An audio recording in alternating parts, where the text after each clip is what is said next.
നാളെയെ സ്വപ്നം കണ്ട് ഒരുപാട് പേർക്ക് അത്താണിയാകേണ്ടവർ, ഒരുപാട് സ്വപ്നങ്ങളുമായി ആകാശം മുട്ട പറക്കാൻ ആഗ്രഹിച്ചവർക്ക് വിധി കാത്തുവച്ചത് മറ്റൊന്നായിരുന്നു. വിമാനാപകടത്തിൽ മരണപ്പെട്ടവർക്ക് ആദരാഞ്ജലികൾ. സിന്ദൂർ ഓപ്പറേഷന് ശേഷം ദുരൂഹ സാഹചര്യത്തിൽ നടന്ന 2 കപ്പലപകടം, ഇന്നലെ നടന്ന വിമാനാപകടം, ഗാസിയാബാദിലേക്ക് പോകുന്ന ട്രെയിൻ പാളം തെറ്റുന്നു. മൊത്തത്തിൽ നിങ്ങൾക്ക് ചില സംശയങ്ങളും അട്ടിമറി സാധ്യതയും തോന്നുന്നുണ്ടോ? എൻ്റെ ഒരു സംശയമാണ് കേട്ടോ. വിമാനത്തിൻ്റെ സേഫ്റ്റി ഉറപ്പാക്കാൻ സാധാരണക്കാരുടെ കാര്യം നോക്കാൻ ഇവിടെ ആരുമില്ല. മന്ത്രിമാർക്കാണേൽ വാഹനം മാറ്റിക്കൊണ്ടേയിരിക്കും. വരുന്ന റിപ്പോർട്ടുകൾ പ്രകാരം ഇതേ ഡ്രീം ലൈനർ സീരീസ് വിമാനങ്ങൾ തകരാറുകൾ കാരണം ലോകമെമ്പാടും ഗ്രൗണ്ട് ചെയ്തിരുന്നുവെന്നും 6 മാസം മുൻപ് നോട്ടീസ് നൽകി റിപ്പയറിങ്ങിനായി മാറ്റിവെച്ച വിമാനമാണ് അപകടത്തിൽപ്പെട്ടത് എന്നുമാണ് പറയുന്നത്.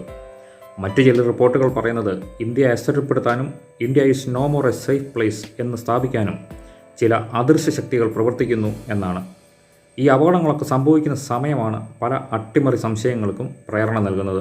എന്തായാലും വരും ദിവസങ്ങളിൽ നമ്മുടെ സർക്കാരുകളും സെക്യൂരിറ്റി സിസ്റ്റവും കൂടുതൽ ജാഗ്രത പാലിക്കുമെന്നും സത്യം പുറത്തു വരുമെന്നും ആശിക്കാം. കൂടുതൽ അപ്ഡേറ്റുകൾക്കായി ദയവായി ഈ ചാനൽ ഇപ്പോൾ തന്നെ സബ്സ്ക്രൈബ് ചെയ്യൂ. താങ്ക്